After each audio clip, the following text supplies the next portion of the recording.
Good afternoon, everybody. Welcome to the Historic Point Library. So happy that everybody's here today.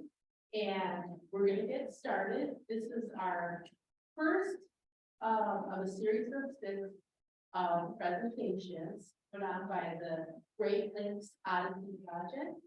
And to kick it off, we've got Tom Leonard. And also,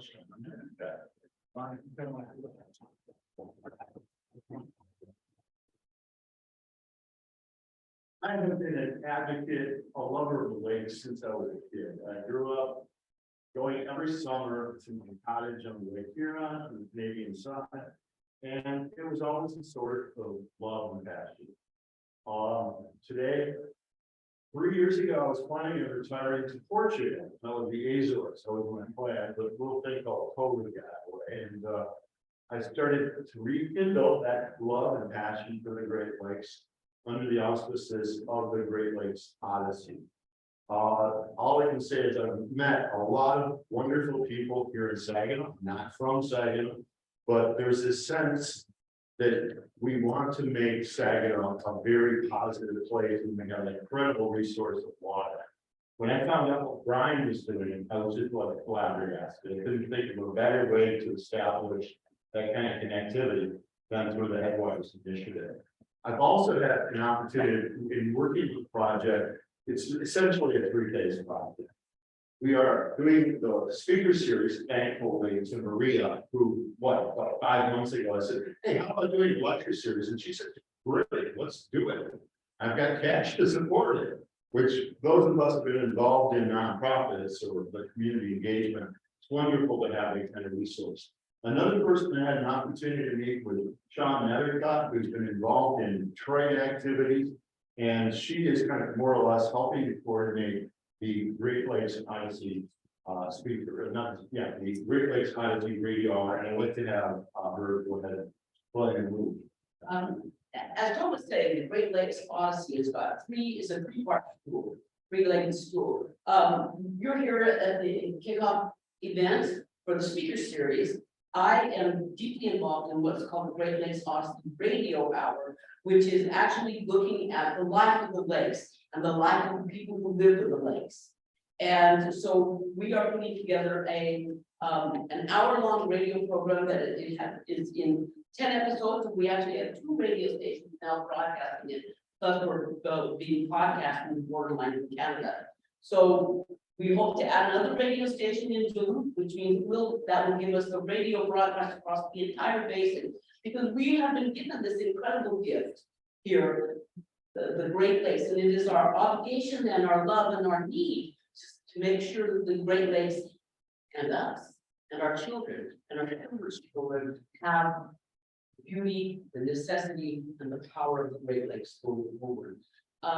So I'm not from the Great Lakes, but I'll use the line my mother often used. I got her as quick as I could, and I just want to. And one of the things we are asking people about is what is the thing that connects you to these waters? And I'll tell you, for me, my very simple story that my husband and I were driving from Wyoming, where we're raised, and I had a job, and we stopped.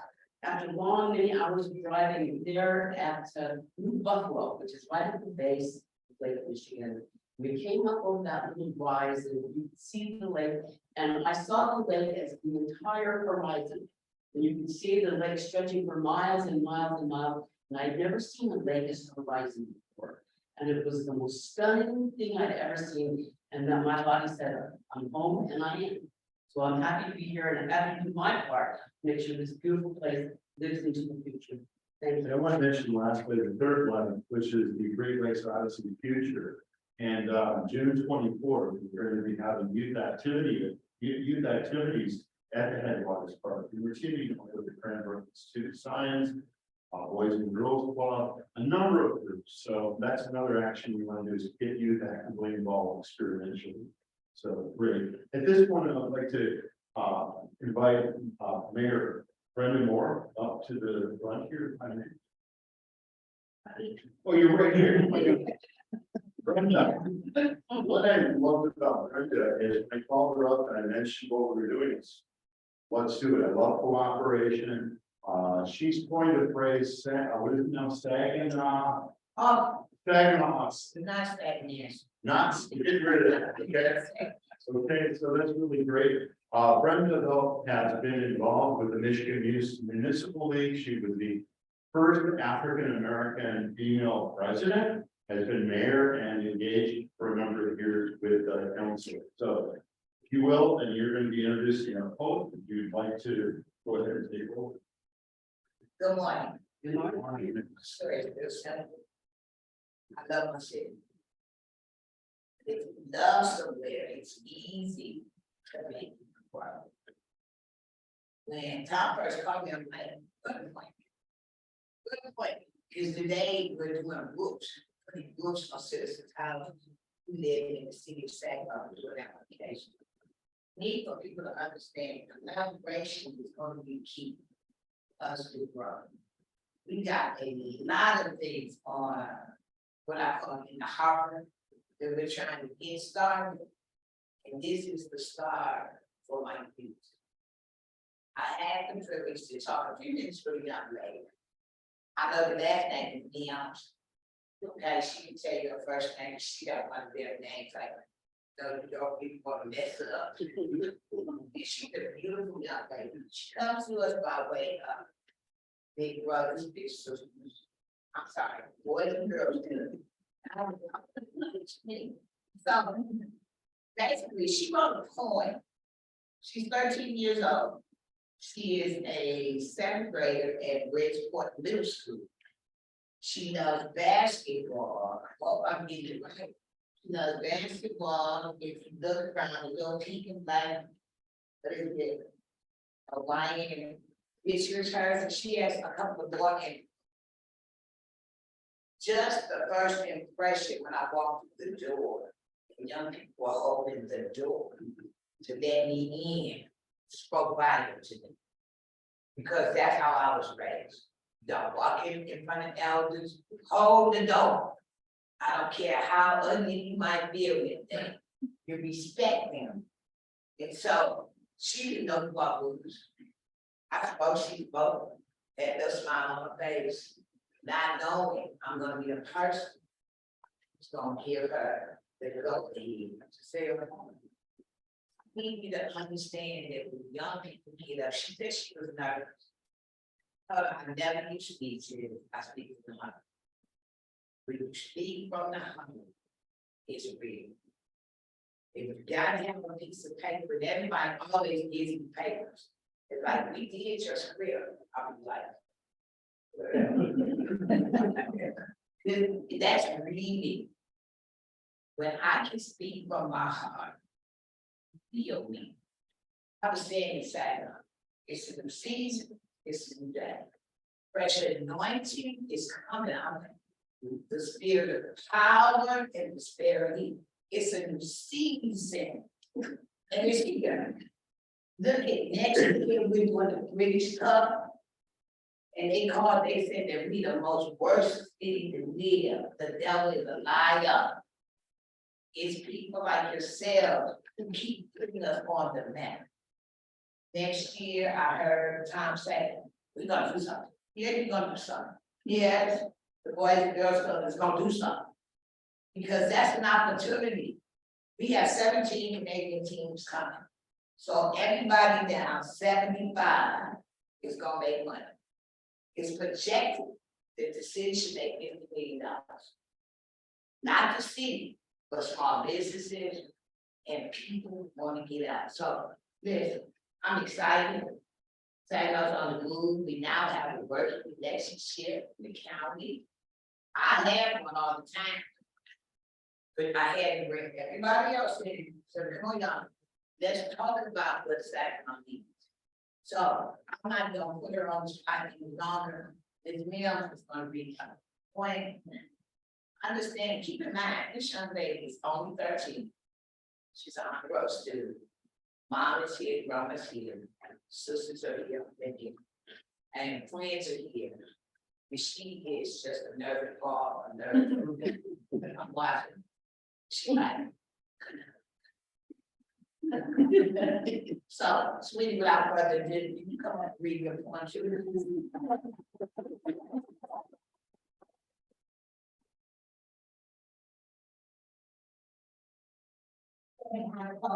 Wow.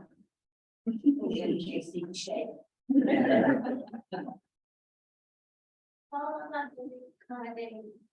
Back out loud, and can't hear you. The poem of the reader's point daily. Sometimes life could be crazy, then I look outside and see days. Some say I'm a kid with no worries, but I say those people are full of stories. Days bring me peace, yes, the art of nature put me at ease. Life is so hard, and I do not like these dealt cards. I run to the field of daisies, and I land them like I am lazy. For some life is crazy, but I'll always have to feel for the daisies.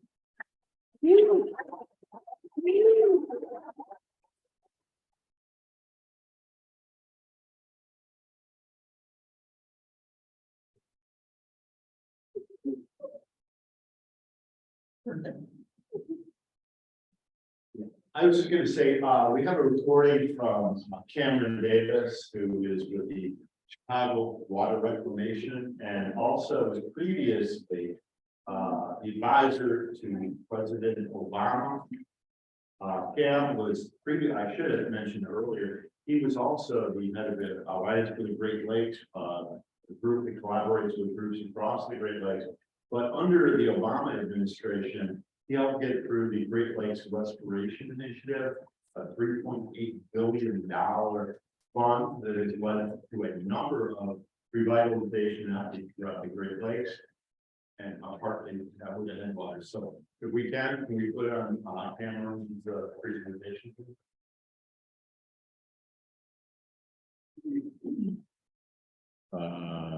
Is this the YouTube?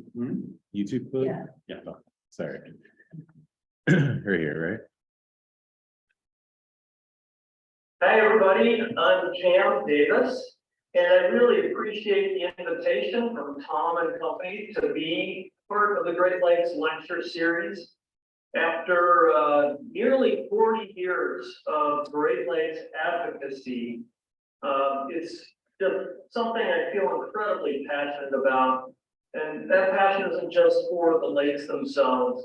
They're also for all of us who take time out of our lives to try to make our region's waterways better. Because after all, it doesn't matter what your age, what your gender, what your religion, or any other kind of identity, we all need water to survive and to thrive. I firmly believe that water is something that unites us and unifies us across this region.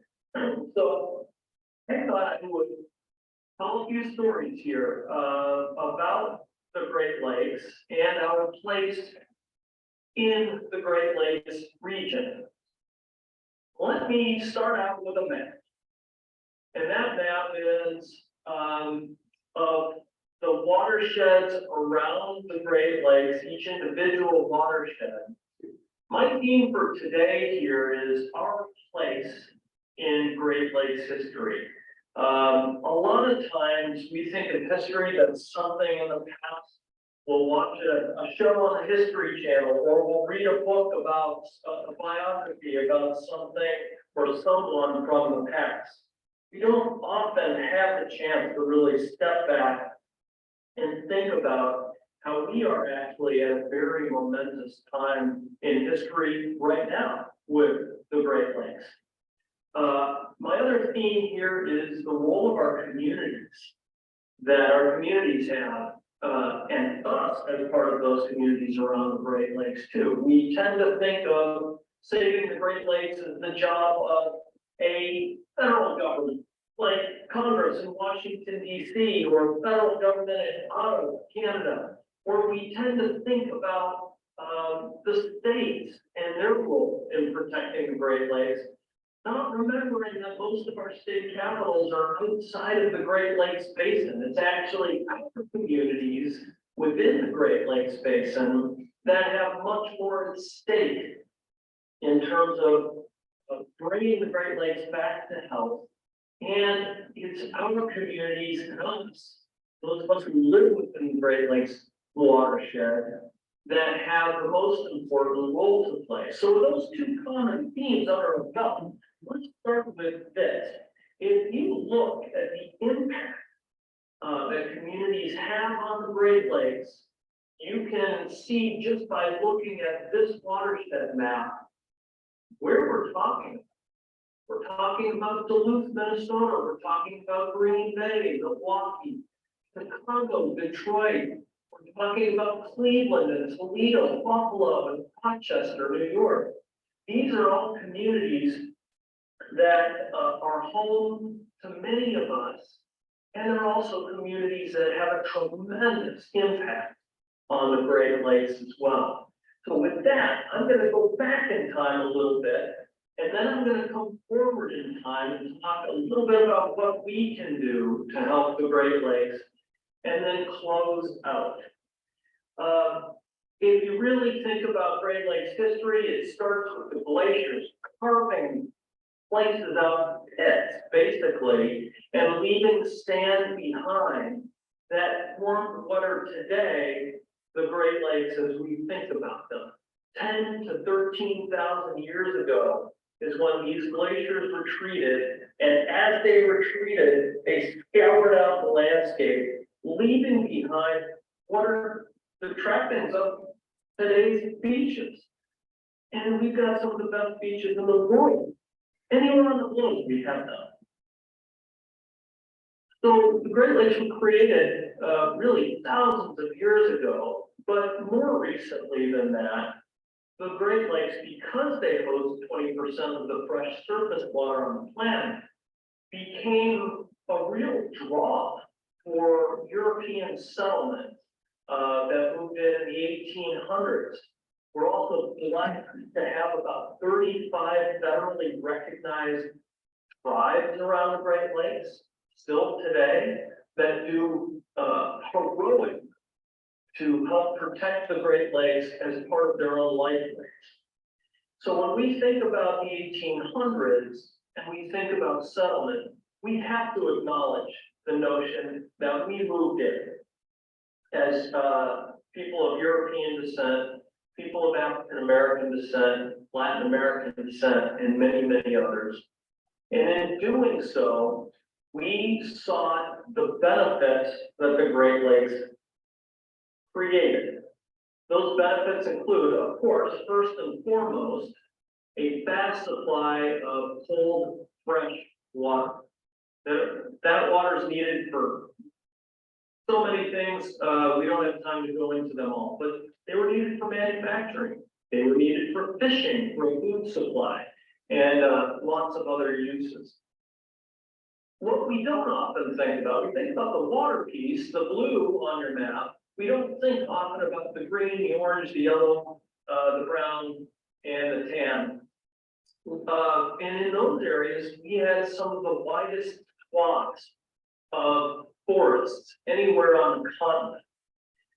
Also, we have surrounding the Great Lakes in our watershed some of the most fertile soil anywhere on the planet as well. And it's really the intersection of these three elements: forest, soil, and our plains, and then our waterways, that made the Great Lakes such an attraction in the 1800s. We worked our way, those are all the benefits, but in essentially extracting those resources for those benefits, we wound up creating a variety of impacts. Some of those impacts include overfishing. We also clear cut our forests in a lot of places, most places, decimating habitat, and also creating polluted runoff that choked our spawning beds in many of our rivers and streams. In clearing land for agricultural purposes, we did much of the same thing. We started to deplete groundwater supplies, created polluted runoff that impacts many of our rivers around the Great Lakes as far as fishing is concerned. We also created other kinds of pollution, air pollution, toxic pollution. We created combustible pollution. That is oil and grease and wood that floated on the surface of our rivers. And in many cases, because of that, our rivers caught on fire. Sparks from trains going over bridges would land on the surface of our rivers, not just the Cuyahoga and Cleveland. Chicago also had river fires as well, that essentially lit entire rivers on fire. Hard to imagine, but true. In a lot of instances, people would come out to watch fires burning on our rivers as if they were fireworks. We have since moved on from that. We don't have nearly the problem we have had with oil and grease combustibles in our rivers, but that has since been replaced by things like PCBs, which are very temperature stable. They were used in electrical capacitors and hydraulic pumps. And now we have a new generation of toxic chemicals. They're often referred to as forever chemicals. PFAS is an acronym for this new generation of contaminants used in around the house, used to help reduce the potential for flammability within a house. They're used in furniture, used in bedding, used in cosmetics, used in cookware, like Teflon coated cookware, used in many other things, especially firefighting. Over the past century to 2 centuries, we've seen how the benefits of the Great Lakes and what has attracted people, us, to the Great Lakes has overtaxed our ecosystem. And in overtaxing our ecosystem, we have, in the past several decades, and especially now, I'll get to that in a second, we have taken the fight back to the front. So we are combating clear cutting. We are combating overfishing. We are combating toxic pollution, habitat loss, invasive species that have also come into the Great Lakes and still threaten to come into the Great Lakes. And that gets us to our next slide, which is our moment in history and what we can do. We have had, and I'm guessing 99% of you have participated in events like this, but just good old-fashioned volunteer events. Where I serve as a commissioner of the Metropolitan Water Reclamation District, we have the second largest public property holdings anywhere in Cook County, second only to the Forest Preserve District. And what we do on these lands, which are adjacent to our waterways in the greater Chicago area, is we've had thousands of volunteer hours that have worked on taking out invasive species like boxelor, planting new native trees, clearing trails for people with disabilities, and others that allow folks of all capacities to be able to move along their ways, to appreciate them as much as possible. So these volunteer events, whether they're in Ohio, whether they're in New York, or Wisconsin, or Minnesota, in Illinois, wherever, are incredibly important for the health of the Great Lakes. But returning the Great Lakes to their majestic nature really demands even more than that. It demands smart policy. We have incredible laws on the books that have helped municipal water agencies like the Metropolitan Water Reclamation District cut pollution from urban centers by vast proportions. We used to see pollution as an afterthought, a result from doing laundry, doing dishes, because those detergents contain phosphates, create essentially conditions within the Great Lakes that mimicked the Great Lakes being fertilized and over-fertilized. Thanks to some of our policies like the Clean Water Act, we have been able to cut those discharges from municipal treatment plants and treatment agencies like MWRD enormous. And people are shopping smarter than they used to as well. When they go to the grocery store, we cut plastic. There's a lot of plastic waste that winds up in our rivers and our lakes. We also look for products that will reduce pollution on the back end of their use. We're cutting pharmaceuticals as well. A lot of times people would just flush pharmaceuticals down the toilet. We're not supposed to do that. They need to go to law enforcement or other take-back programs via other agencies so that those unused medications don't wind up in our waterways, don't wind up in our landfills.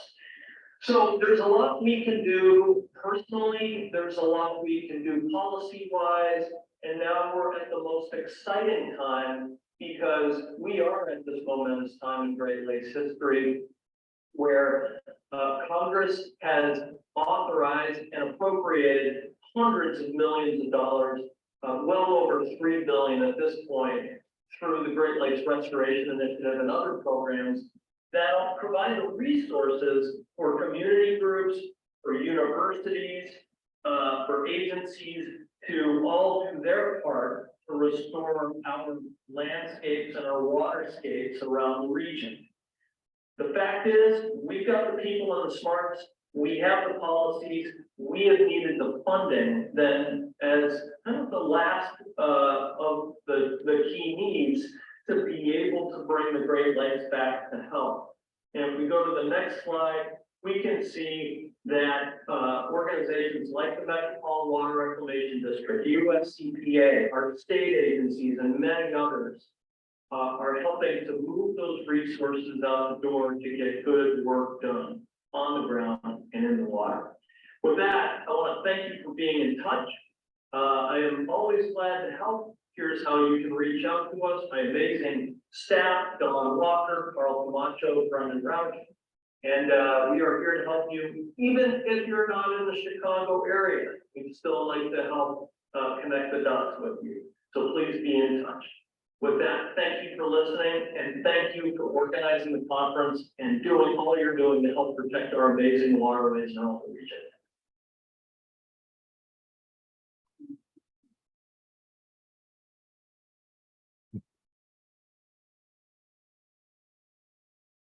Well, I have the honor to introduce the next guest. And I want to say that I have been following his career for a really long time, and I have to owe him a personal thanks. I live very close to the Detroit River. When I first moved to Detroit in the late 80s, the Detroit River was completely blocked off. Parking lots and cement factories and abandonment was what you saw along the Detroit River. And it was not a place to go visit. It was not a place. But it's been completely restored, or not, that's an exaggeration, but it's now one of the world's great fisheries. You may not know that about it. But John was also part of restoring one of the last pieces of wild landscape, wild softscape along where the Humboldt Marsh is.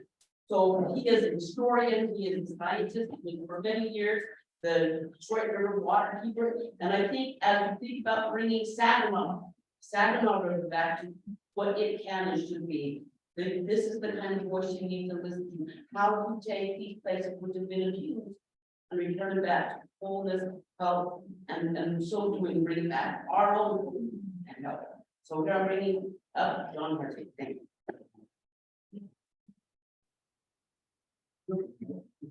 Yep, it's on the podium right there for you.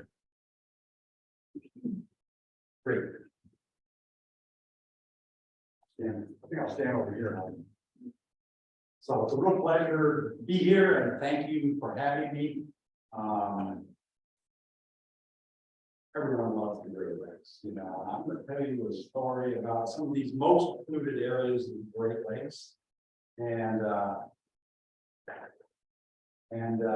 as Cam said, it's 1/5 standing fresh water on the surface of the earth, you know.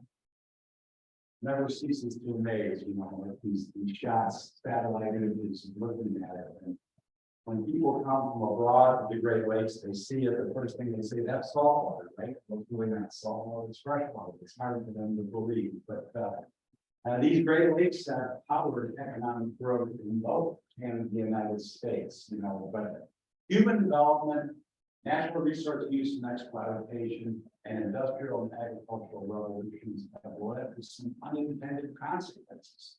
And pollution and habitat loss and invasive species are some of them, you know. And I'm going to tell you some of these stories today and how that has turned around.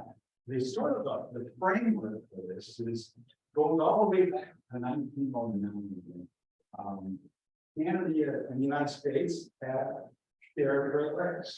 They share other waters from all the way from the Pacific to the Atlantic.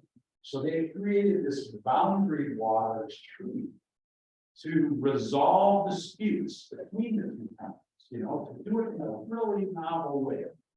And think about it, this is 1909 now. There's a clause in there that says water shall not be polluted on either side of the border. The injury of health or property on the other side. It's amazing that they were thinking about this in 1909. Because of that, this treaty is often described as the world's first environmental agreement. And they established this international joint commission that makes them so unusual. The International Joint Commission is made up of 3 people appointed by the President of the United States and 3 appointed by the Prime Minister of Canada. But they're charged not to serve the country where they come from, the place where they live, who gives them their money. They're charged with speaking in one voice, to reach agreement on what needs to be done to provide independent advice to the 2 countries on cleaning up pollution. And obviously, the Great Lakes were primary in that. So under this, they had this Great Lakes Water Quality Agreement that still exists. And in 1985, the primary board was called the Great Lakes Water Quality Board. And these were the senior water program managers in the 8 Great Lakes states, the 2 provinces of Ontario and Quebec, and other agencies. And they reported that they were seeing no more improvement in the quality of these most polluted areas of the Great Lakes. So think about this, the water program managers back then were most interested in sewage treatment plants, wastewater treatment plants, industrial outflows, and they could control through permitting processes the quality of the output and the quantity of it. And so that's what they could do. They have done pretty much everything, and they were seeing no more improvement. They said, we need to look at this different. We need to get the stakeholders involved because there's some things that need to be done, like habitat, like other things like the runoff off our roads and streets and rooftops and agricultural fields that need voluntary collaborative actions. So they recommended this concept of a remedial action plan to restore and repair beneficial uses. Back then, there were 42 areas of concern, and the 43rd one was added in 1991. This is what it looks like. Saginaw's on there, right? Where I come from, Detroit's on there.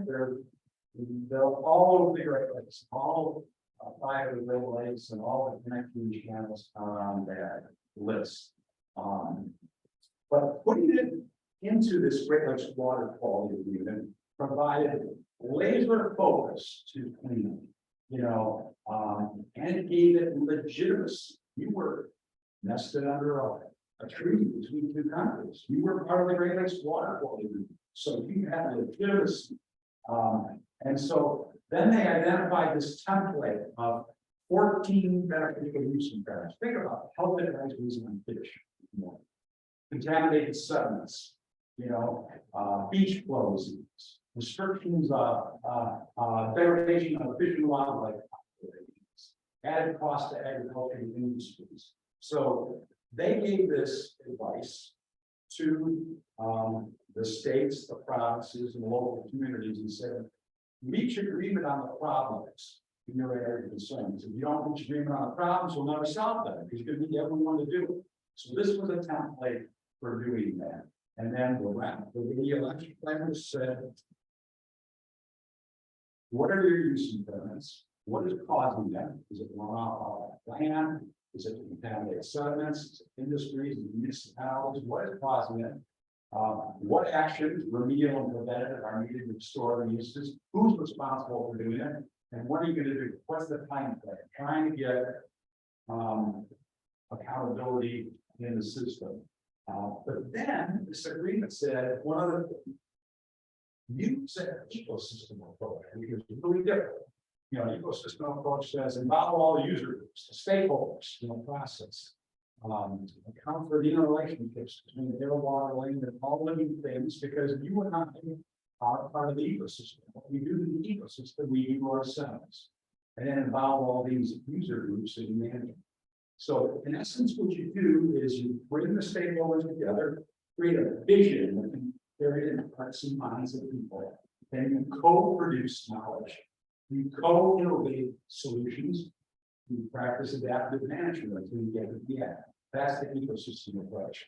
It's fair to say that there were 43 locally designed ecosystem approaches, because what works in Saginaw doesn't necessarily work in Hamilton, Ontario, and again, it's important to note that structuring this process to have a sense of local ownership. Everyone should own the process, and it shouldn't be owned by US EPA or Environmental Climate Change Canada or the states. It should be locally owned. And so some examples of these organizations in Hamilton Harbor, they had the Bay Area Restoration Council called PARC, and the Bay Area Implementation Team. In Cuyahoga and Cleveland, they had Cuyahoga River Restoration. And Southern Sound, they had the Southern Sound Environmental Association. And up in the loop, they had the St. Louis River Alliance, a whole range of names for them, but all trying to do this locally designed ecosystem approach. So, so what has happened since then? These are massive problems, as you can imagine. Has taken, in some cases, way over a century to create, but 9 of them are off the list. 2 areas of concern have been designated as areas of concern and recovery. That means everything's been done. And they're waiting for the ecosystem to respond. And there's been a number of use impairments that have been eliminated. So we wanted to step back and and Cam mentioned just how much over $3 billion has come through this great acceleration initiative, but it's not guaranteed every year, right? You have to fight for that money, right? You have to make the case in Washington and all the legislators to continue the funding to complete the job. And so we wanted to take a look at a subset of these 43 areas of concern. We chose 10 of them to look at how cleanup of these areas of concern had led to reconnecting people to water, like Sean talked about, that leads to economic and community revitalization. So the Buffalo River is back in the 60s was literally described as a repulsive holding basin for industrial and municipal waste. It is devoid of oxygen, almost sterile, oil smells are present in large amounts. The federal government said about it, it caught on fire in 1968, the year before the Cuyahoga caught on fire and the Blue River caught on fire. But literally, industrial and municipal effluents were overwhelming the river. And that's a picture of a gentleman on the shoreline, or oil soaked shoreline, and going down there. And they came together through the Buffalo Niagara Water Keeper Program and many partners, and they were able to bring together $75 million to clean up contaminated sediment, to address combined sewer overflows, to restore habitat. And then that led to people saying, well, why can't we have more access to it? We're blocked from the river. So they created, greenways and waterfront parks and a kayak trail. And then between 2012 and 2018, $200 million of waterfront development followed. The proof of that is right here. This picture is 2014. That picture is recent. Can you imagine what a transformation in Buffalo? And now there's a magnet of people coming down to show their love to the Great Lakes that come. You know, Cleveland, everyone knows about Cleveland, and there's a picture of Standard Oil Refinery in 1889. Rockefeller made that area, and it became the inevitable meeting place of coal and iron ore, and literally a powerhouse. And the flats were ground zero of it, and then of course it caught on fire the year after the Buffalo. Wooden debris and oil was down rivers. The last remaining photo trying to contain the fire. It cost $50,000 in damage, but here's one from 1952 on the river. Cost over $1 million of damage. Right? Literally, the river caught on fire 9 different times. Long history. So, starting in 1972 with the Clean Water Act, the Ohio Regional Sewer District spent over $2 billion in wastewater improvements. More than $850 million has been spent on reducing combined sewer overflows by nearly 50%. And they now have a 25-year plan, so a price tag of $3 billion. They've been restoring habitat, and they've been dredging portions of the river for contaminated sediment as well. So back in '69, when the river caught on fire, there were few, if any, fish in the fire. Literally. Today, there are 70 species. There are pollution-sensitive invertebrate species in most regions, and they have peregrine falcons, osprey, and bald eagles nesting in the watershed. Pretty amazing ecological turnaround. And then they established an organization called Flats Forward, thinking forward on the flats, thinking about the Cuyahoga River. And they said without cleaning up the Cuyahoga River, the revitalization of the flats could not have been conceivable. So in total, over $1 billion of economic development in the flats from and go down there. That's what you see today. In other words, Collingwood Harbor, a major shipbuilding port on the Great Lakes. Some of you may have heard of it.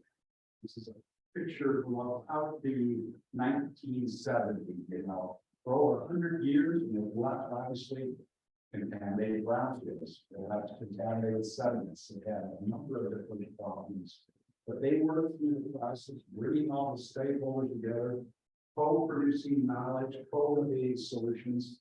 And they were the first area of concern to come off the list. They wanted to redevelop that brownfield site where they used to build ships.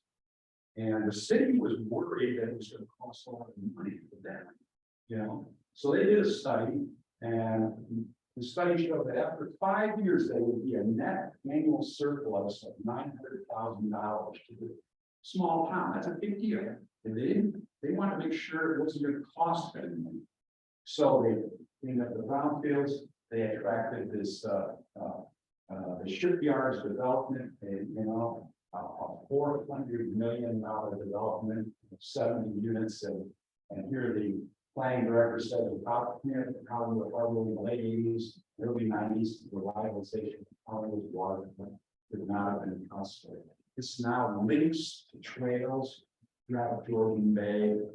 It is amazing to see what has happened in Collingwood Harbor. Hamilton Harbor is the steel capital of Canada. It's sort of on the western end of Lake Ontario. You can imagine with steel for 150 years, what was left on the land and in the water, how much contaminated sediment. And so they struggled with years, but they figured it out, and they wanted to take out the worst contaminated sediments and put them into a confined disposal facility. This uniquely shaped thing that's connected to the land there. They would take all these, there's, of course, it has a double steel sheet wall.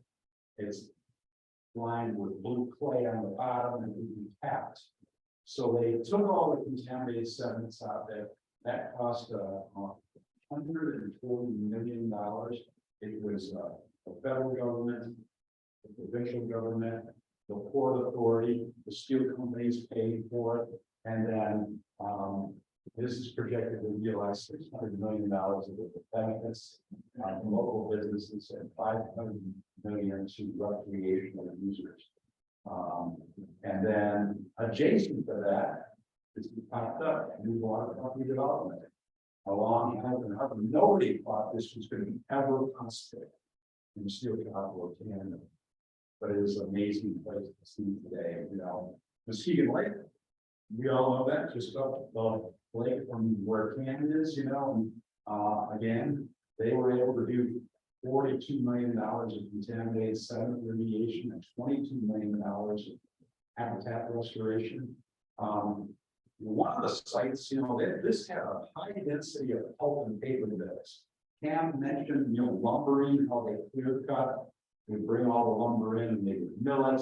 Well, you know, everything that was left over that was dumped into the Muskegon Lake. There were so many pulp and lumber mills there. So they had to remove that lumber mill waste. 10 hectares, that's a lot. Of historical and natural fill, that's the lumber mill waste, then restore 11 hectares of wetlands, and then soften the shoreline, create habitat along 3 kilometers of shoreline. That project cost $10 million.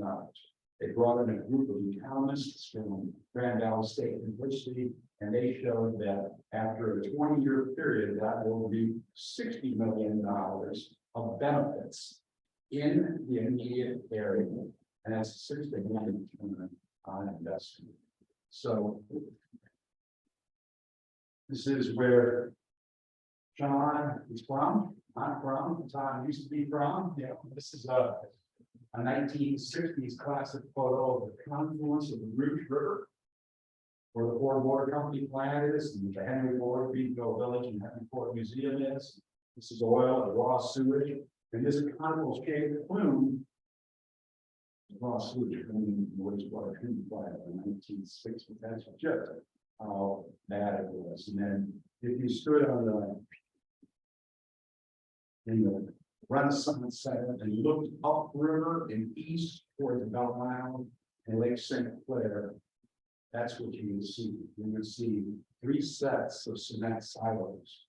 You would see abandoned and dilapidated buildings. You would see material storage piles, and you would see surface openings. That's what Sean was talking about. He couldn't get to the water in that bay. So that is amazing. Think of that picture. And then the cleanup of this is Mark Wallace, the president and CEO of the Riverfront Conservancy. Without the early focus on cleaning up the river and improving water quality, this transformation right there would not be possible. They created the Detroit River Walk, which is 5.5 miles from MacArthur Bridge to Belle Isle to the Ambassador Bridge in Canada. It's about 80% of that right now. In the first 10 years after the Detroit Riverfront Conservancy was created, they had spent $140 million on building the river. Now they raised that money while Detroit went through bankruptcy. So Detroit was the largest city in the United States to ever go through bankruptcy. They said we could never do it, there is no money. But they put a public-private partnership together called the Detroit Riverfront Conservancy. They raised $140 million. The return on that was $1 billion of additional development. Last 3 years in a row, it's the #1 river in the United States. Can you imagine 3 years in a row? One would be amazing, but 3 years in a row is incredible. Toronto is another great example. You know, in 2003, the city of Toronto, that's by 2003, or since 2003, the city of Toronto has spent $485 million to control stormwater pollution and reduce basement flooding. You know, they spent another $80 million on habitat restoration. You know, softening the shoreline and creating shoreline habitat. And then they took a river It's called the Don River. The Don River is like southeast Michigan's Rouge River. It's where all the industry was. It's another one that caught on fire, really polluted. And they brought all the stakeholders together to co-produce knowledge, co-innovate solutions. And they are spending $1.25 billion to restore that and make it an amenity that's going to attract all kinds of other uses. So Waterfront Toronto has been working on this. This is an old confined disposal facility that they made into wildlife habitat and parkland. So between 2001 and 2017, they spent $1.6 billion in waterfront redevelopment. That's the connecting people to water. That's after that. And then economists have done really good studies to show this $1.6 billion investment, adjusted for inflation, will generate 14,000 plus full-time years of employment, stimulate 4.1 billion to the total economic output of Canada, and generate total government revenues of 848 million. Pretty amazing. You can go there, you can actually see this, you can go walk it and everything else. So we look across the lessons learned, building partnerships and fostering collaborative financing leads to success. You know, the mayor said we need collaboration. That's so true. This co-production of knowledge, co-innovation of solutions. Area of concern cleanup spurs reconnecting to waterways, greenways, and water trails, and this leads to both economic and community revitalization. Investing in cleanup of the Great Lakes areas of concern means investing in revitalization of West development communities. You know, there was a study done in the middle of the Great Lakes Restoration Initiative that Pam talked about. It was undertaken by the Great Lakes Commission, the Council of Great Lakes Industries, and it showed that for every dollar spent on Great Lakes restoration, you'll get $3.35 in return. No matter if it's Saginaw or Hamilton Harbor or Duluth, that's pretty amazing. Cleanup areas of concern can change the perception from being polluted waterways and the Rust Belt to being healthy ecosystems that provide many ecosystem services, improve quality of life, strengthen our economy, foster a sense of place, and achieve competitive advantage. In the United States now, the pace of area of concern cleanup has accelerated community establishment of Great Lakes restoration. If you've been following sort of the news out of Canada in the last month and a half, they made a similar announcement. We have more people, we have more problems, we have a bigger gross domestic product, so we have more money right now, but they are making a major investment to do the very same thing in Canada. So it's really exciting to see this. These stories, a little bit more, are laid out in this report, and there are some free copies of those in the back there if you would like to pick one of them out. But the most important thing is getting people together and creating that vision that can be carried in the hearts and minds of people. Getting all the right people at the table to co-produce knowledge, co-innovate solutions, and it's amazing. Nobody thought this kind of cleanup was ever possible in our lifetimes. So thank you very much.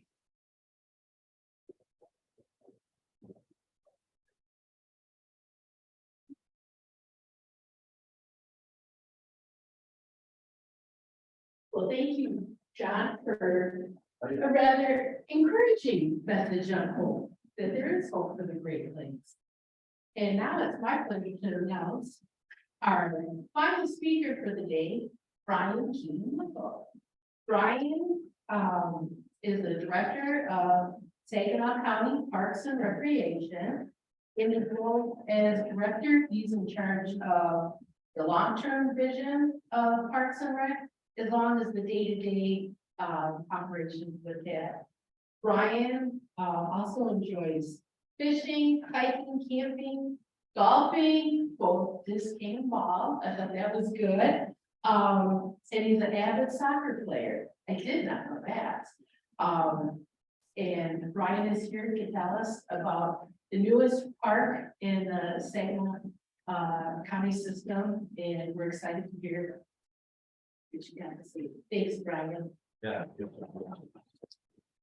The great job again, John, that was fantastic. All those events were wonderful. Detroit Riverfront Conservancy, you're familiar with that organization. There's a Saginaw tie to that group, among others. I know, I think Tom was involved early on, or years ago, but currently their chief fundraiser, fund development director, Cassie Gretzky, is a Saginaw native.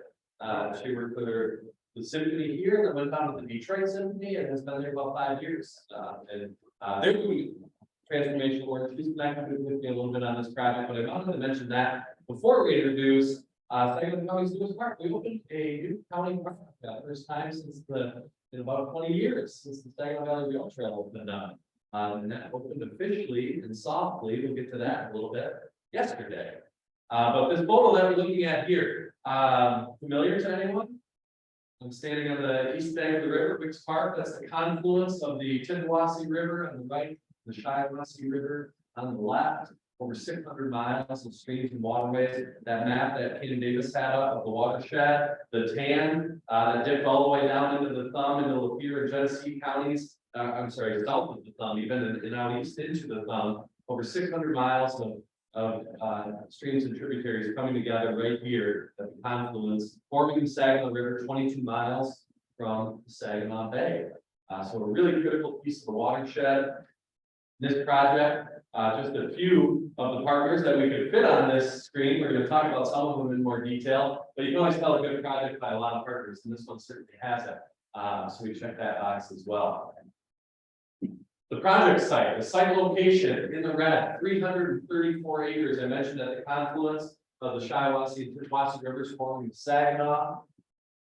Also, this green area here is combined 18,000 protected acres, including the U.S. Fish and Wildlife Shiawassee National Wildlife Refuge, including state game areas managed by the state of Michigan, all the way out. So from the southwest corner of the city of Saginaw here, St. Charles, 18,000 acres coming together to the northeast at this property. This is one of my favorite maps of the site. It shows this kind of natural transition from untouched, undeveloped, protected land to a dense urban core. The city of Saginaw, southwest city neighborhood, is one of the more densely populated. So how did we, the county, come to operate 334 acres on the Saginaw River? You don't find 300 acres of undeveloped land just about anywhere anymore. This was not undeveloped. It was previously the Saginaw Valley Milling Facility.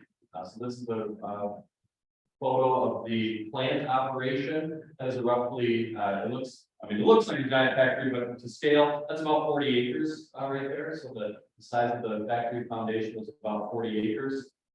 Remedial activities on this site began in the 80s, when a lot of these initiatives that were talked about earlier came along. GM was still operating here, but started to clean things up, started to create remedial wetlands, and started to clean up their act a little bit as the federal government and local state agencies came in with some enforcement. So remediation has been happening on this site for decades and decades. That's important to remember.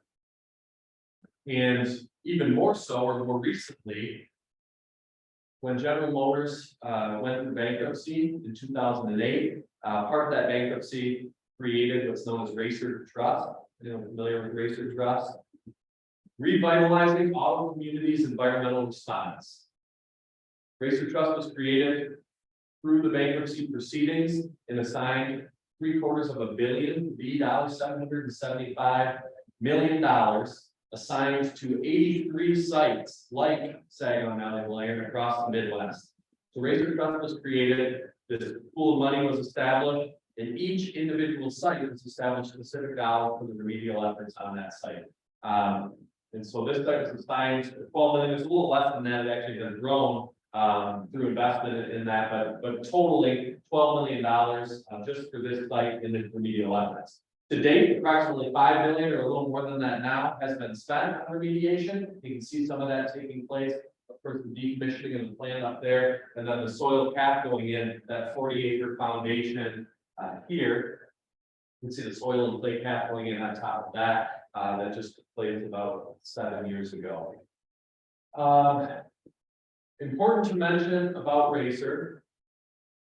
Not only does that 12 million cover the remedial efforts that have taken place, the remaining money, continued monitoring and future remediation as necessary. So Racer, though this property was transferred to the state of Michigan and now leased to Saginaw County to operate, Riverfront still holds environmental obligation and still has quite a large pool of money to continue to monitor this site and to continue to remediate it in the future if that becomes necessary. PFAS were brought up by Cam Davis. That is a relatively new chemical that is now being found across the state. If there's another PFAS in 10 years, there's still obligation in available monies here. As the cleanups took place, the state agency, Eagle, in fact, through the history of this site, the state agency changed name, formerly the DEQ, now Eagle. But the site, through the remedial efforts, that $5 million spent, meets site-specific recreational use standards for passive recreation. So when you say passive, really meaning just above ground. So we're talking about hiking and biking and birding, wildlife viewing opportunities, and fishing along the Saginaw River. We're not talking about things that are more intrusive to a property, like digging in footings for large playgrounds or sandboxes or pavilions for family reunions. This is really a natural space for passive recreation, so the softer recreational elements. I have an opportunity for questions at the end, but I'm also very easy. If you have something that piques your interest and you want to drop one out, please feel free to do that.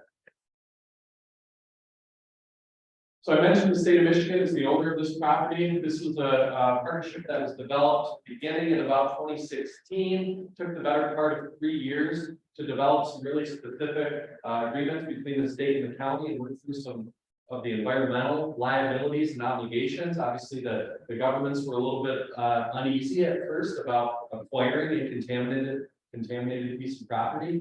But it came to be, and the state came to be involved based on a number of efforts that took place during the Snyder administration, actually, the outdoor recreation blue ribbon panel that really identified more focusing on bringing recreation rather than state parks up north or in the woods really to the urban core. So you saw the DNR become more involved on Belle Isle and in other cities. Just recently announced the state park in Flint, right? So massive investments happening in more urban areas, and this was a product of that. And just a couple of examples of how the state came to be involved here in Saginaw. So again, under this relationship, the property is owned by the state of Michigan and leased to the county. In this process, and as we went through creating some legal protections and that for both the state and the county, the state also applied for 3 Michigan Natural Resources Trust Fund grants. And they were awarded those totaling just under $900,000 for the development piece. So now we have essentially a remediated piece of property, but no trail system, no parking area, all of those types of things. So the funding through the trust fund, which is a great resource for parks, I have to mention. If you're not familiar with the trust fund in Michigan, it's oil and gas royalties on state lands, and it's put into a very large pool over a $500,000 endowment, and the investment returns on that endowment are available for grants for any local municipality or any school district, and a number of other opportunities to apply. Pretty much any park that you visited likely was either acquired or developed through a portion of trust fund dollars. Leased it to us for day-to-day operation, also through this 6-ish-year planning process.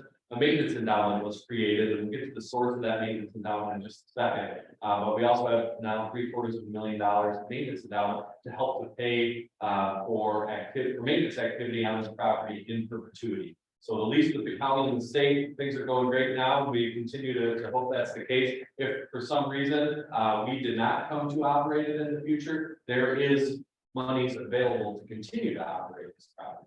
That's an exciting piece of it in terms of sustainability of the project.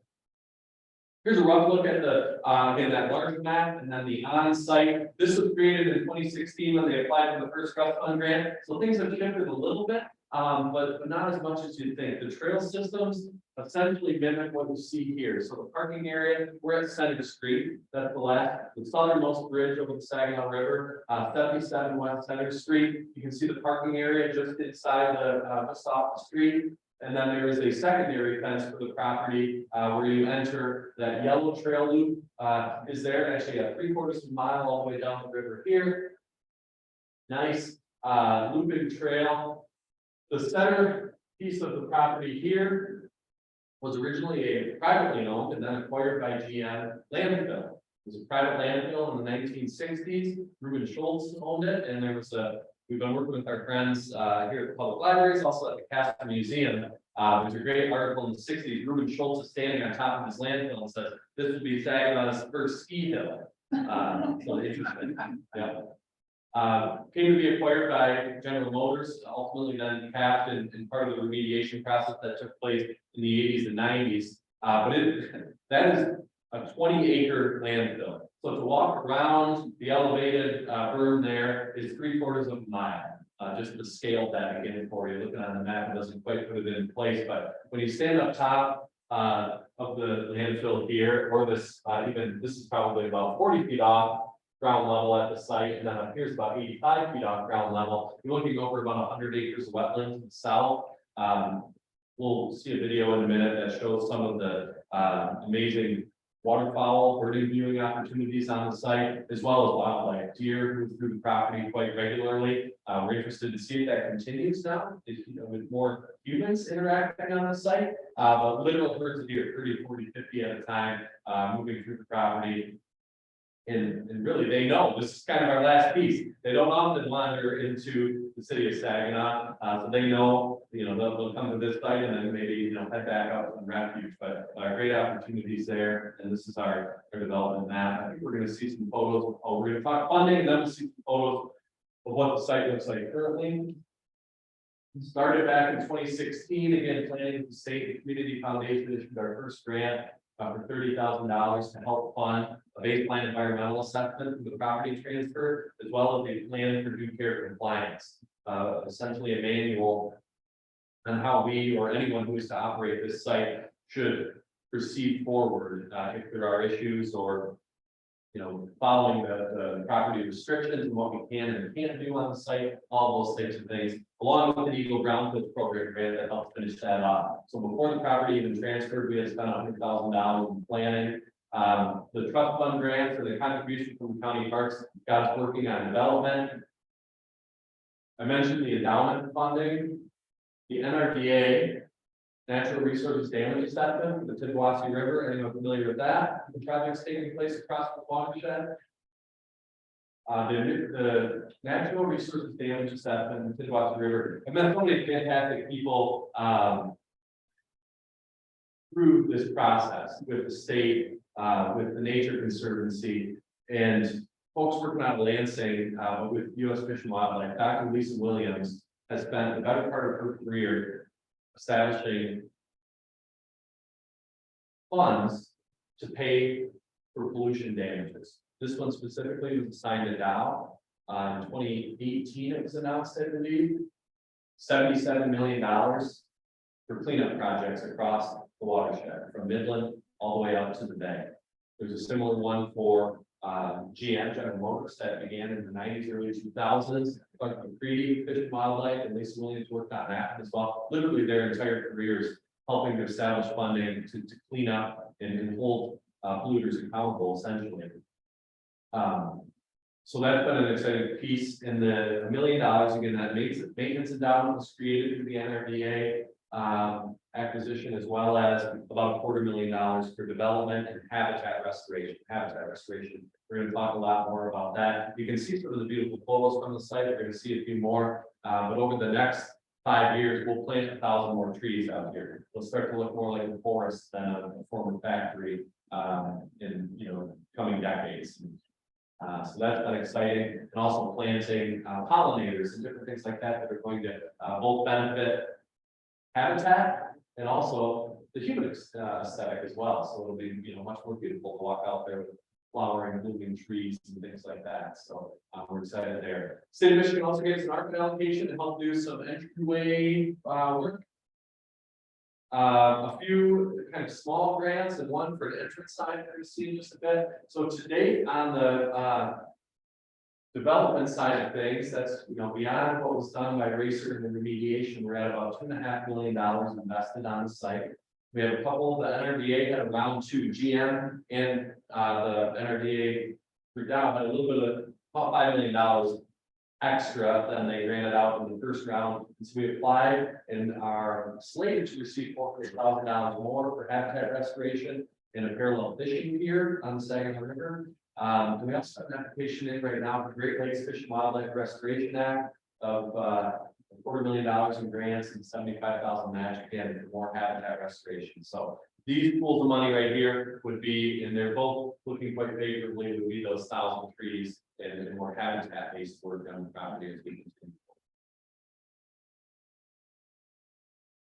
So we're looking at the parking area and the secondary fence I mentioned. So now the park is open, so this gate would be open, allowing pedestrian traffic or bicycles or amigos or wheelchairs or non-motorized activity on the property. And then the parking area here, and you'll actually notice if you do visit, and we certainly hope you do, this was actually repaved. So the last piece of one of our carryover projects from November to spring, we were going to try and seal coat this 1,000-foot entrance drive, crack fill and seal coat. Well, when you try and crack fill an industrial entryway that has had in some spots 10 or 12 inches of asphalt added to it, it wasn't going to cut it. So that's what the ARPA funding actually did, is it we removed this entire entryway, we narrowed it, we took a curb out of it, we improved drainage and runoff, and paved the parking area as well. And then inside the fence, we actually, in addition to the aggregate trail we see in a second, we took 8 foot wide, we milled down, and we put fresh asphalt in on a half-mile trail loop.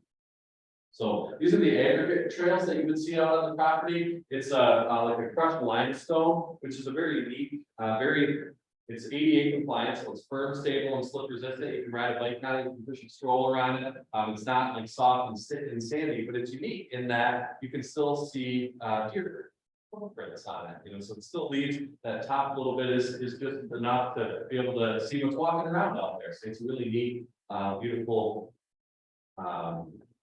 aggregate that we've used out there to develop these trails. This little study circle, in just probably under 2 months, hopefully in June, we'll be installing an interpretive timeline of the site, which will showcase from its earliest indigenous uses over 10,000 years ago, documented use on this property 10,000 years ago, and then through its last 200 years of industrialization, essentially. State and county, this is a first of its kind. The state has leases with municipalities across the state, and not a collaborative partnership like this, where this property is signed. I mean, it looks like a state park entrance. It has the state seal up there with the county below it. And it is the first of its kind, this type of relationship where typically the state leases something and then it's entirely on the community that's leasing it to operate and maintain. But the state is an active partner on this property. We're happy to have them here. So this is a beautiful sign you see from Center Street. And just a couple photos of the property here.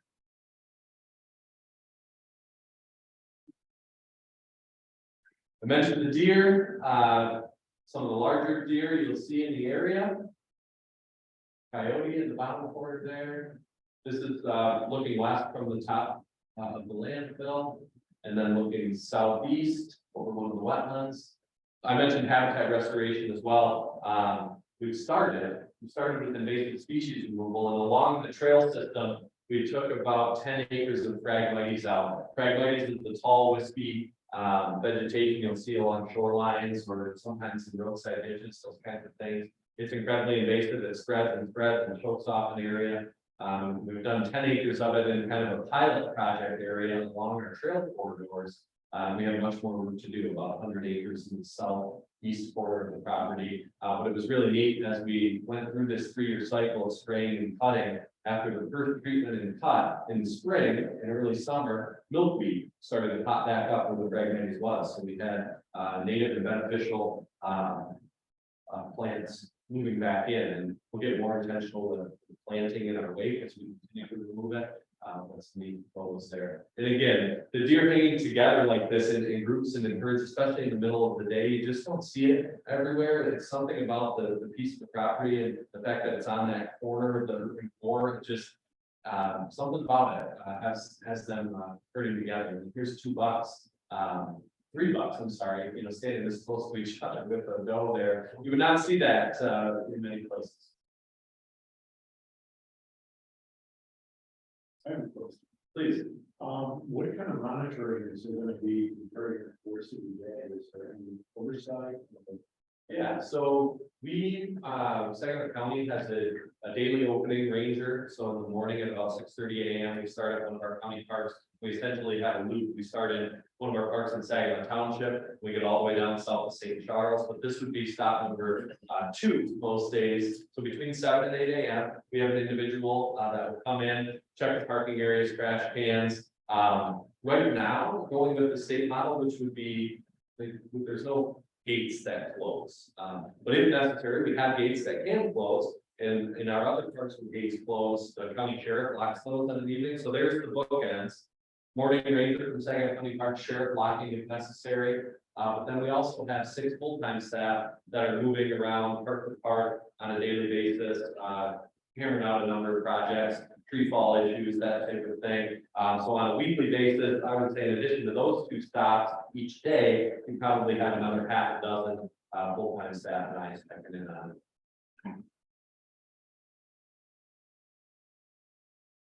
You said you're monitoring the runoff from the site, is that true? So, Racer has obligation to, there's about 200 monitoring wells, or 140 monitoring wells on the site. They have obligation to monitor that. Runoff, for the most part, is contained into storm ponds that are across the site. So I have some photos of them there. We, the county, does not have obligation to monitor the runoff specifically, but Racer and their subcontractors do significant amount of monitoring that's reported to people.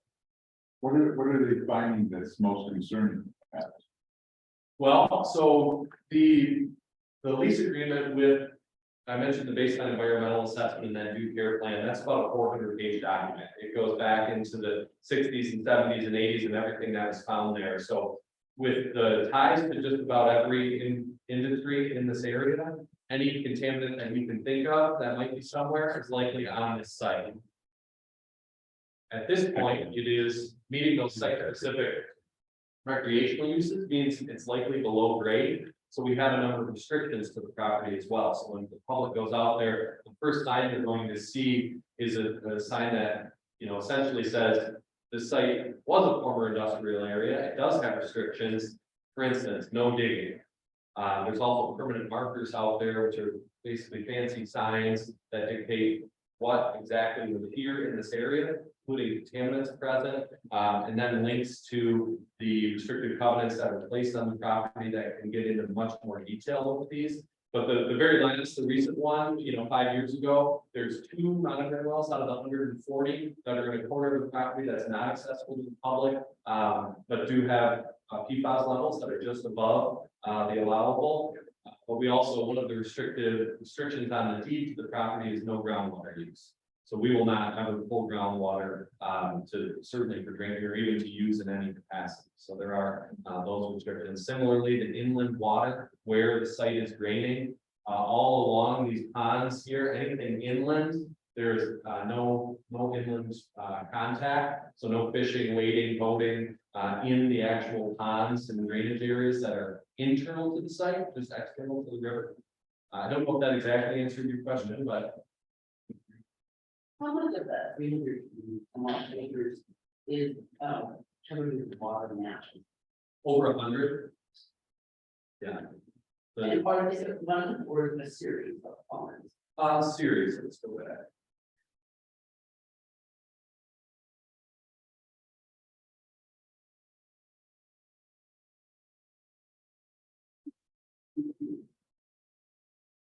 So you have a 20-acre large pond there on kind of the north of the property, and then everything back here. This was taken at an especially dry time, but for the most, Areas or the water. yes. The darker areas, sorry. And then this would typically be, this area was taken during a dry time at that, all along the river on the south end properties, typically open as well. So do you have knowledge about how the contaminants in those ponds affect the wildlife? Their Eagle does have some, it was taken into consideration. I cannot, I don't want to give you incorrect information on that, but I know that it was considered and looked at, and even most recently in the Glyphra application, that was MDNR's Glyphra, the Fish and Wildlife Recovery Act funding that we applied for habitat restoration. That was DNR, their wildlife divisions who put that application together, and they circled back to that exact question and put detailed information in the application specific to that. That there are not wildlife drains expected because of visiting this property. Will they monitor the wildlife for effects? I know there is extensive already, deer monitoring throughout this basin with the along the Western River corridor and others. So I would say yes, it would definitely fall into those existing programs. Yeah. I think way at the bottom of the picture, I think the Green Point Nature Center is down that way somewhere, but there's a old golf course right here there. I thought I had heard that that was gonna become like a park or something. Was am I right there? Or? Yeah, so Green Point here and Gabriel Road, and then this is the front nine of the Germania right here. I think this was part 3, right? So yes, the Germania is right here. It's now owned by U.S. Fish and Wildlife. It is available for public interaction. Fish and Wildlife typically is more focused on the habitat benefits, so they're moving little cart paths and things like that and restoring the habitat. But absolutely, it's part of a larger, directly adjacent Green Point and the golf course, even into this area. It's definitely a plan to connect them in the future as well, to get a trail through. This 12 months, a year, to open up. Yes, sir. Yeah.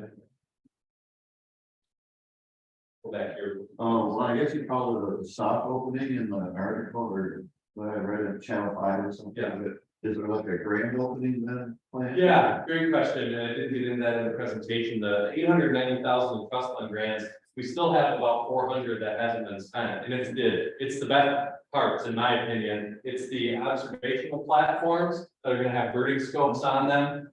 It's a little bit more trail development to make it look that aggregate stops at a portion of the property and changes to gravel.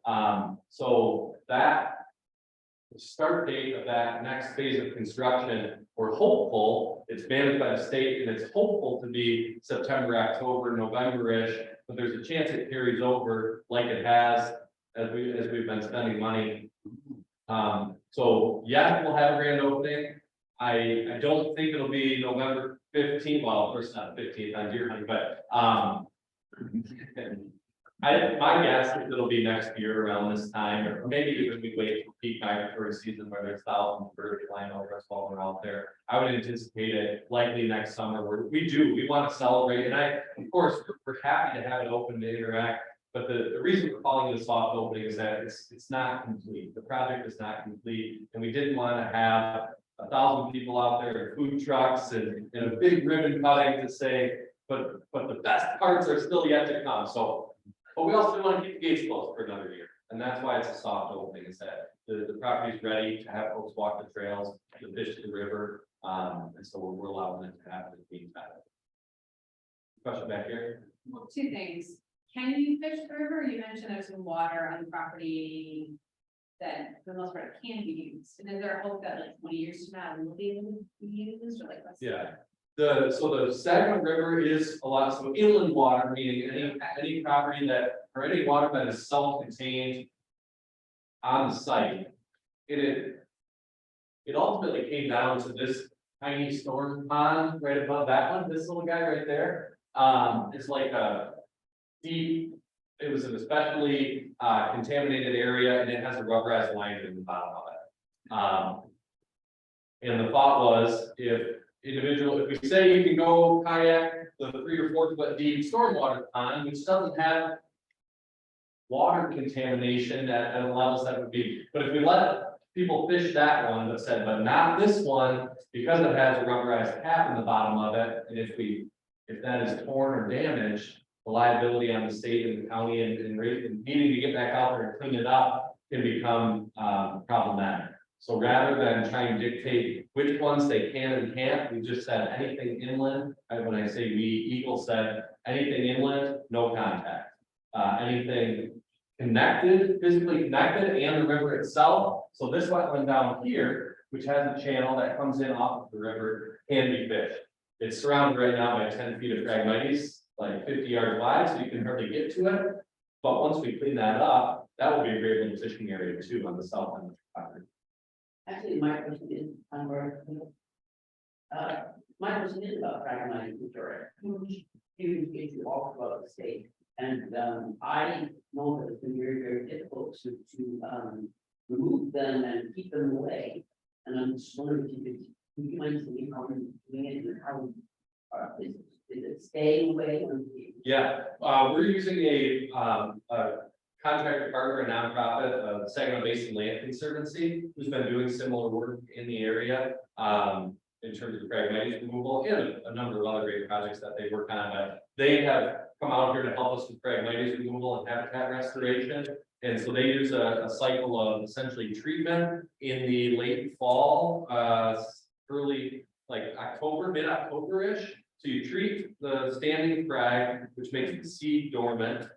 And then in the winter months, you come in and you cut it. So you don't spread, now the seed's dormant, so then you cut it. And it has been, and we don't just do that once, we've done it in 3-year cycles. So the contract wasn't to do it one time, it was to do it for 3 years in a row. So in terms of reestablishing, we just finished our 3rd year. So when I mentioned we're using this kind of 10 acres at the pilot site, we'll know more. But that is our looking at it would be ongoing, right? And it might need to be each year though, they've had to spray less and less. So that shows good signs that it's not reestablishing as thick, hardly in any way. So that it has been quite successful so far. Let's go here. What do you spray? Oh, Eagle approved, I know that, let's just say that, yeah, it's not, I can't tell you exactly, I'm sorry. I wasn't seeing it, yeah. But it's an herbicide, yes. Yeah. Well, for the grand opening, you had said that maybe, like the bird watching or the flyovers might be a factor in that. I guess I'm wondering, I'm just curious, what month do you think is the best time to see that type of thing? Yeah, starting in about, right now, there's already some moving, there's a lot more ducks right now than you see more crane and heron moving in. And we're about a month out from that, and then into June and July continues, yeah. That containment pond was affectionately known as Lechel. Okay. I used to work in. And that would be stormwater running to this one here, the 20-acre pond, yeah. The one that's mine. Yeah, that's the one that's fine. I was gonna say, does anyone have any questions for John as well? The big picture. Sure. How do you get the money to do that? How do you get the money to do that? Yeah. The project is very on one very restoration initiative fund is an area of concern. So you're one of those, that's really good. And then, in the case of these stories, like one agency, like, and chase a certain amount of money for a county park system or something like that, putting the coalition together, and put it all together, and some of these require match, dollars. So, some of the GLI funds is 65% federal, you need 35% non-federal. So that could be industrial, it could be municipal trust, it could be county, it could be city of Berkeley, it could be an NGO, so. That kind of creative putting all the funding pieces together. And who is the one to write it? And who is gonna do that? So is that, is it wind? Second? Water initiative number? Yeah, something like a wind, or is it a new friends organization, or who is that? Yeah, and in terms of the water's edge and Detroit Riverfront Conservancy. But a variety of players all working together, the chances of getting the money are greater, the chances of making a match on these grants are greater. But I think too, in Detroit, we saw General Motors and Stroh, who were very strong force in that region. I mean, I was finding that, Dynamo, someone out there. So when, so I'll add to that, when, in the early discussions in Detroit, really a lot, the Renaissance Center was a workplace, right? And massive walls around it. The idea was to keep everyone in. They had surface parking lots on the roof and everything. So when they, like Tom said, they came in and said, what are you doing? The front door of the Renaissance Center, that's the base of Jefferson Avenue, away from the river. Why can't we make the front door reach that river? So they created a 5-story glass atrium called the Winter Garden, and they created the GM Plaza and made it part of the river. An easement on it to be part of that. Same thing with the UAM and GM Training Center. Same thing with the Straw River place. They was not enough land. They cantilever over the river. They have to have underneath the cantilever and made that the river walk portion. So some really innovative things to make it all. Yes, Sean. One thing that I know you thought a lot about is the role of the citizen advocate and what is the role of an advocate, and not just the government agency, but the role of the citizen group or the local advocate, in making this happen. It's huge. I mean, who is the one with that can lead the charge and with the advocacy and have that passion and the tenacity and the follow through, we need those organizations are absolutely essential, and when they created the Detroit Riverfront Conservancy, it was an idea, right? They had all these people that could open doors and make things happen. Whether it's Friends of Detroit River, helping save Unbound Marsh, there's a wide examples, but we need those, so it's really essential. Also, I wanted to mention, Cam Davis, if anyone has any questions, we can filter those to Cam. I'm sure he'd be welcoming back. And I want to say thank you to both and everyone who's participated. And those of you want. I want to, well, we started with the poem, and so I thought,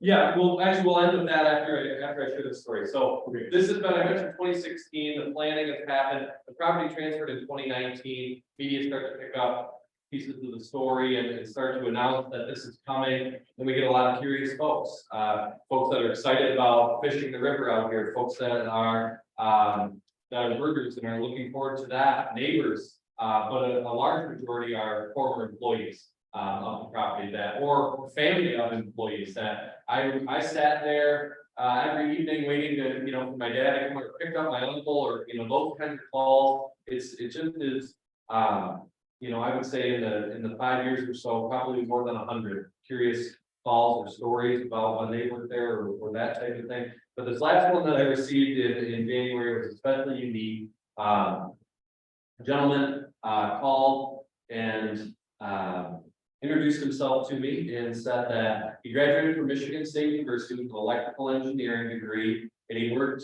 at Madeline Lawyer for 1 year, 1979 to 1980.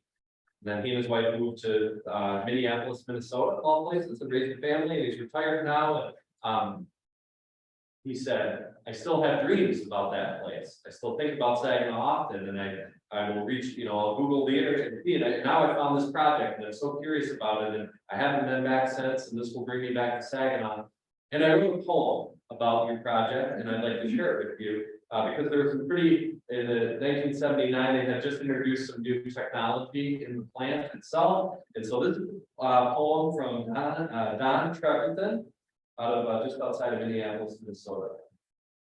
A 7-ton charge of steel preheated to 1100 degrees Fahrenheit drops into 58 tons of molten iron at 2850 degrees Fahrenheit. All 65 tons will return to 2,850 degrees within 15 minutes after taking 27 million watts of electrical current in this one of 5 formless induction furnaces at the Saginaw Valuable Iron Plant.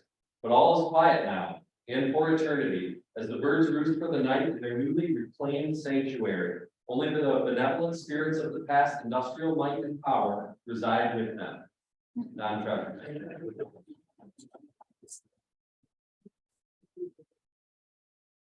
We do have a quick 2-minute video that we can play as we're exiting or that, but if we want to pull that up, I know Sean that just mentioned that, so that'll be last. Think about 2 minutes. Good virtual tour of the site. Whoever asked about burning and the peak times, this was an especially good day out there.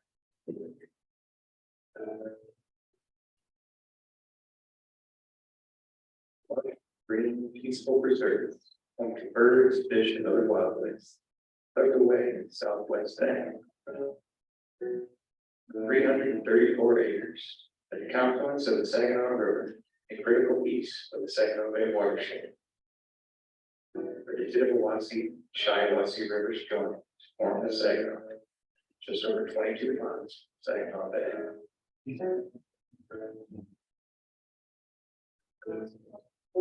The property, rich story history, once a natural area supporting indigenous peoples. This property was microcosm of the development of Saginaw Valley. Lumber, agriculture, transportation, mining. And as the Saginaw Malleable Iron Factory, producing General Motors automobile components, even helping win World War II by producing munitions, providing a living for thousands of Saginaw families for almost 100 years.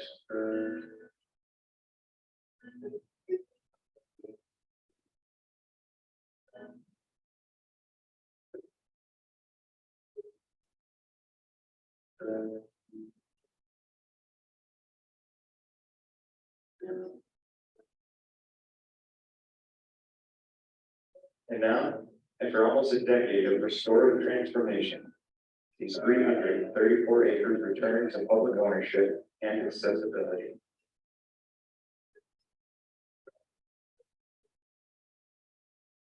Saginaw County Park, owned by and in partnership with the Michigan Department of Natural Resources.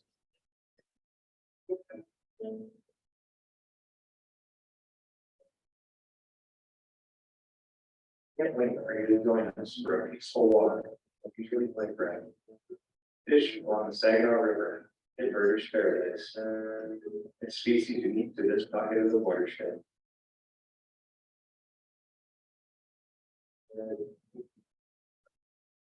It's a perfect place to take a break from city traffic, virtual meetings, the busyness of everyday life.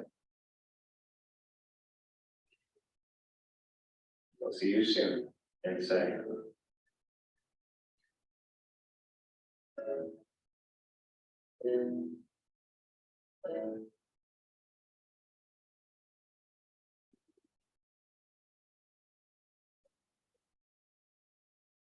First thing I can money.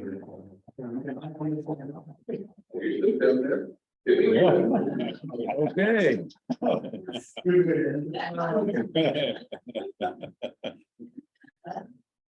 No.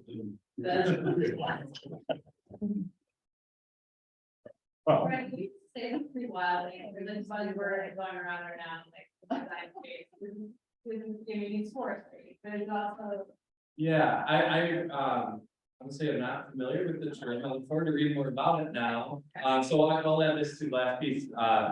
We've used the word reclamation quite a bit, restorative transformation here, but in the title of the Saginaw River Headwaters Rec Area, typically in my world and in the state of Michigan, it's recreation area. In this sense, it was left intentionally shortened to also represent reclamation. So we're taking back of and renaturalization of it and rewilding. Sure, absolutely. Rewilding. Rewilding, Detroit's a good example of introducing garden fountains and hanging boxes on the side of the building. Bringing the population back, they've like 30 young per year now. Bringing hospitals back, introducing back, creating sturgeon reefs for threatened species. So bringing both introducing species and then creating conditions for species to come back to rewilded and stranded ecosystems. So it's really great example. Thank you, Mike.